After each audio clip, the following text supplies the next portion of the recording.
Halo teman-teman, apa kabar nih semuanya? Aku harap semuanya dalam keadaan baik dan sehat-sehat aja ya.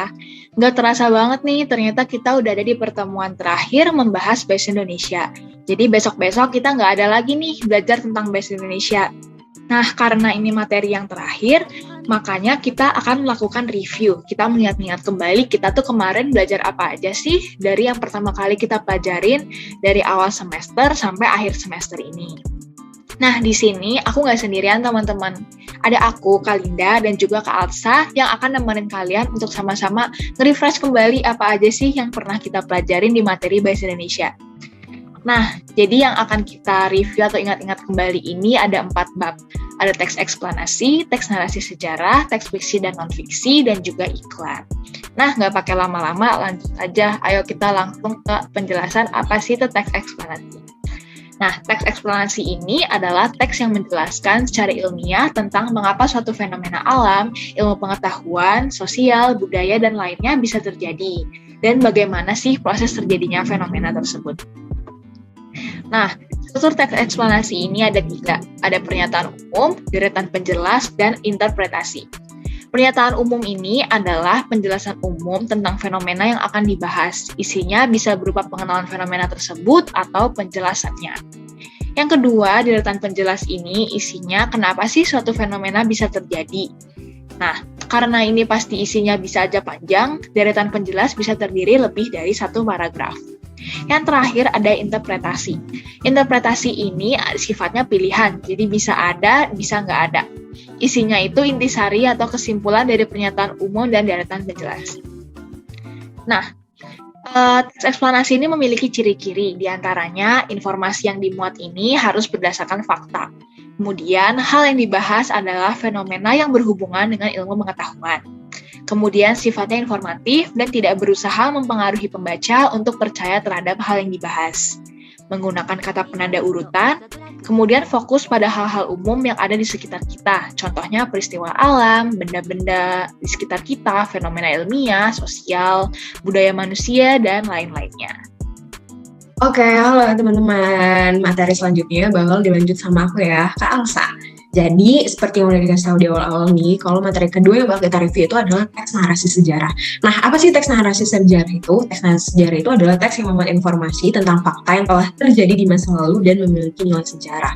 Jadi, aku yakin banget ya, nih pasti teman-teman tuh udah sering banget nemuin cerita-cerita sejarah kayak yang di buku-buku ataupun bahkan di internet, kayak misalnya pembuatan candi Prambanan, pembuatan candi Borobudur, dan lain sebagainya macamnya. Itu tuh bisa banget nih teman-teman didain teks narasi sejarah. Terus kayak misalnya perjuangan dulu pahlawan-pahlawan kita memperjuangkan kemerdekaan dan lain sebagainya macamnya. Nah, itu disebut dengan teks narasi sejarah.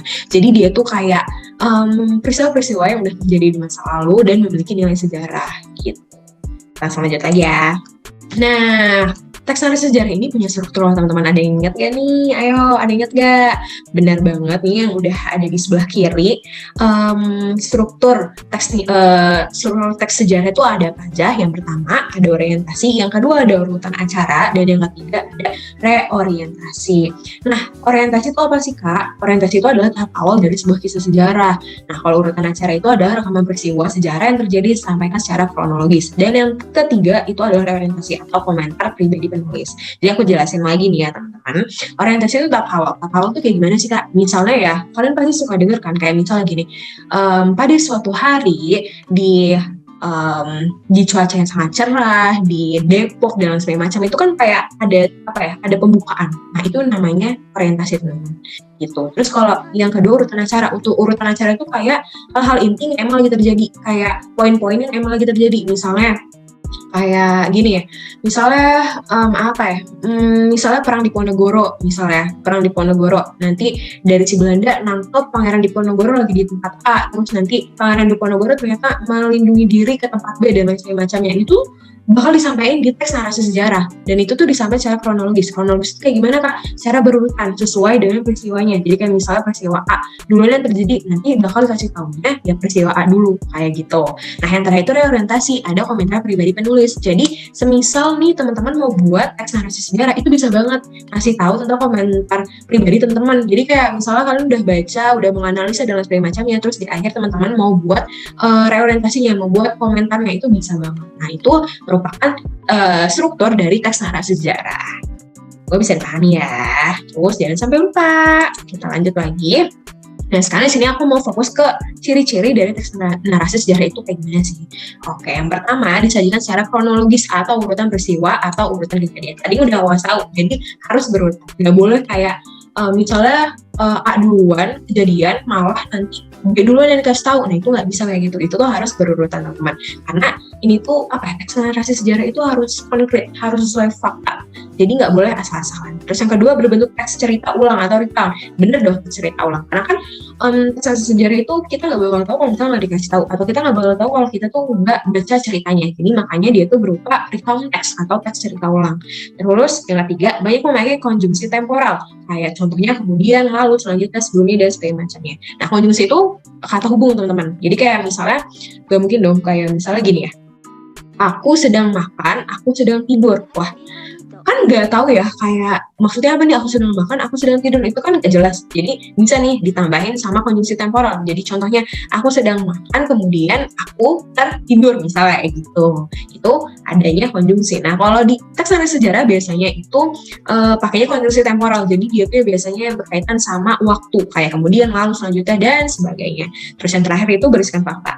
Harus banget berisikan fakta, teman-teman. Jadi nggak boleh hoax nih. Jadi kayak benar-benar nggak boleh cari sumber yang asal-asalan tuh nggak boleh di teks narasi sejarah, karena itu tuh pertanggungjawabannya bakal besar, teman-teman. Jadi kalau misalnya kalian coba ya pikirin, misalnya ada suatu orang sebenarnya hal yang dilakukan itu baik, tapi karena kita yang mencari fakta tentang dia itu asal-asalan, kayak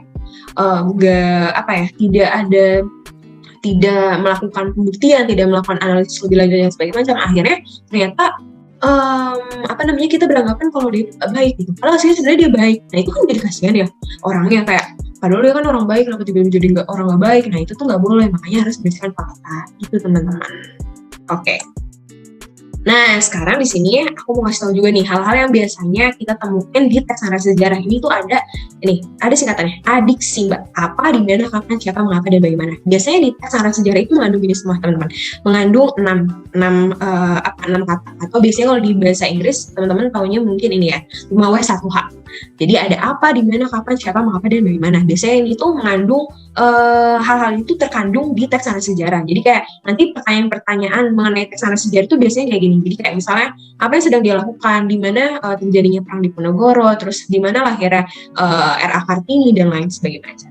Kayak gitu.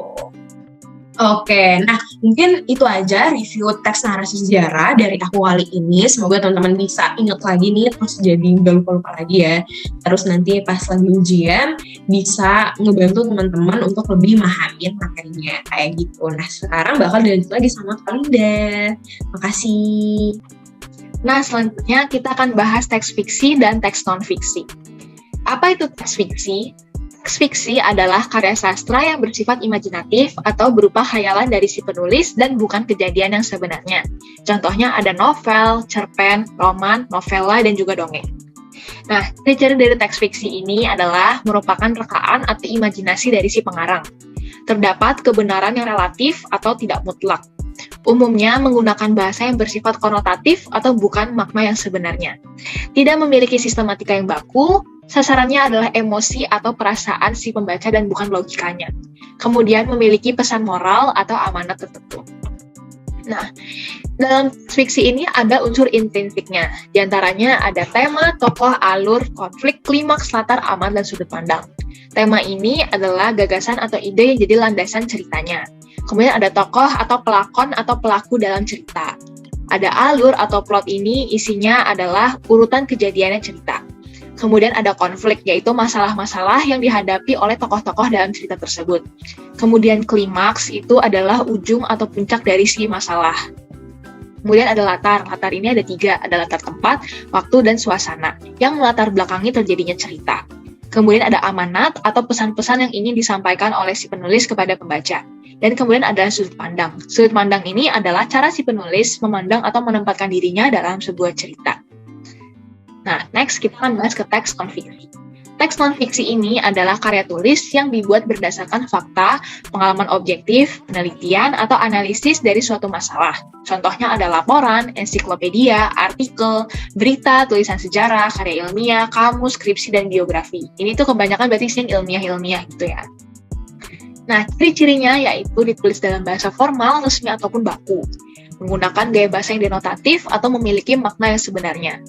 Disusunnya juga berdasarkan fakta, ditulis secara berurutan, dan juga merupakan temuan baru atau penyempurnaan temuan lama.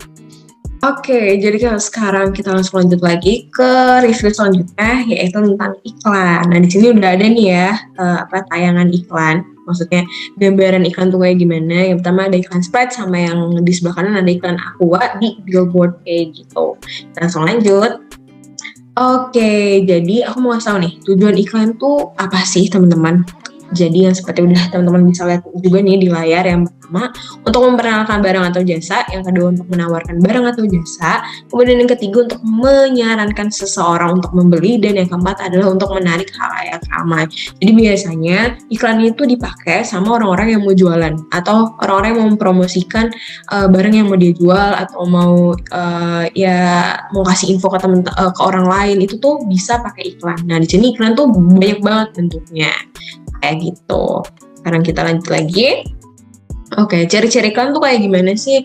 Nah, jadi ciri-ciri iklan itu adalah bahasa yang digunakan itu bersifat mengajak, terus singkat, padat, dan jelas. Nah, nggak bisa nih iklan panjang-panjang. Kayak misalnya kalian pasti tahu kan paragraf. Nggak mungkin iklan itu nggak mungkin orang mempromosikan sesuatu itu tuh pakai paragraf panjang. Kenapa kak? Aku nggak mungkin, karena pasti banyak orang yang gak tertarik, pasti banyak orang yang males, kayak apaan sih nih, banyak banget bacaannya gitu.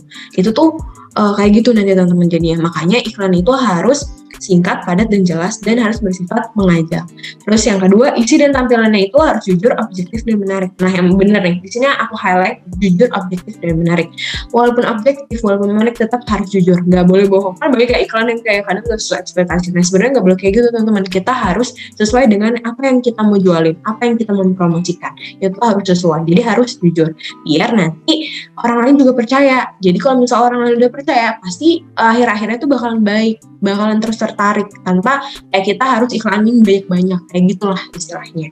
Harus objektif dan menarik, harus banget ya. Kayak misalnya tadi yang udah aku kasih tahu di awal, kayak gambarnya tuh harus kayak Sprite, harus yang kayak ngeliatnya tuh kayak aduh haus banget, jadi pengen beli Sprite deh. Nah, itu tuh yang kayak objektif dan menarik.